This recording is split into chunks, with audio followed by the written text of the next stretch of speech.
નમસ્કાર. ઓમ વક્રતુંડ મહાકાય સૂર્યકોટિ સમપ્રભુ નિર્વિઘ્નમ કુરુ મે દેવ સર્વકાર્યેષુ સર્વદા. વાસ્તુશાસ્ત્ર પરિચય એ વિષય ઉપર આપણે વાત ચાલુ કરી છે. ગયા એપિસોડમાં આપણે જોયું કે વાસ્તુશાસ્ત્ર એ પંચતત્વ પાંચ તત્વને આધારિત છે. આપણું આ માનવ શરીર એ પણ પાંચ તત્વને આધારિત.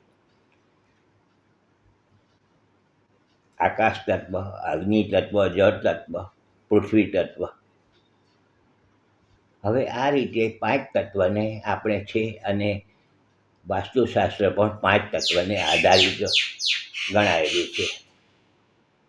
આ જ રીતે ફેંગશુઈ જે ચાઇનીઝ વાસ્તુશાસ્ત્ર કહેવાય છે, અત્યારે તો બહારના દેશોમાં ફેંગશુઈ વધારે ચાલે છે, તે પણ પાંચ તત્વને આધારિત જ છે. એ આપણે વાત કરી ચૂક્યા છીએ. એમની ભૌગોલિક રચના પ્રમાણે ફેંગશુઈ બરાબર છે. આપણા પ્રમાણે ભારતીય વાસ્તુશાસ્ત્ર જે વિશ્વકર્મા ભગવાને આ બનાવેલું છે, રચેલું છે, એ એકદમ સચોટ છે.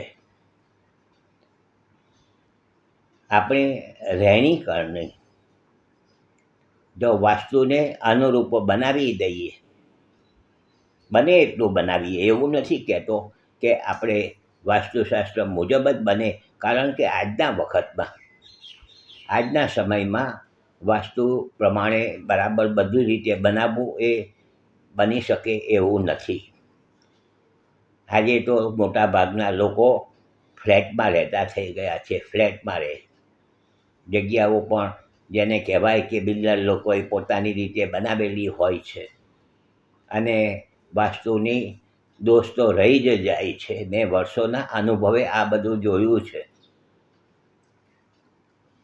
કે વાસ્તુ પ્રમાણે બનવાની સંભાવના બહુ ઓછી ગણાય.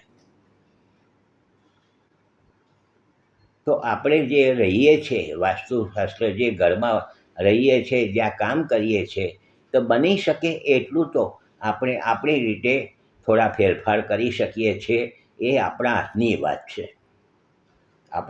વાત છે. બાંધકામ એક વખત થઈ ગયું છે, પછી આમાં આપણે કંઈ પરિવર્તનો બહુ કરી શકતા નથી. પરંતુ અંદરની જે કંઈક થોડું ઘણું પરિવર્તન કરવાથી જો આપણને વાસ્તુશાસ્ત્રના નિયમના મુજબનો લાભ મળતો હોય તો શા માટે ન કરવો જોઈએ? પરિવર્તન કરવાનું, ફેરફાર કરવો જોઈએ. આજે જ્યોતિષશાસ્ત્ર એકલું પણ ચાલતું નથી. વાસ્તુશાસ્ત્ર એની સાથે જોડવાનું છે. વાસ્તુ અને જ્યોતિષ બે વસ્તુને ભેગા કરવાના છે. તો મારો કહેવાનો આશય એ છે કે વાસ્તુશાસ્ત્ર એ બરાબર છે, સચોટ છે. જ્યોતિષશાસ્ત્ર પણ સચોટ છે. જોજો, નામ શું આપ્યું છે? વાસ્તુશાસ્ત્ર. જ્યોતિષશાસ્ત્ર, શાસ્ત્ર કયું?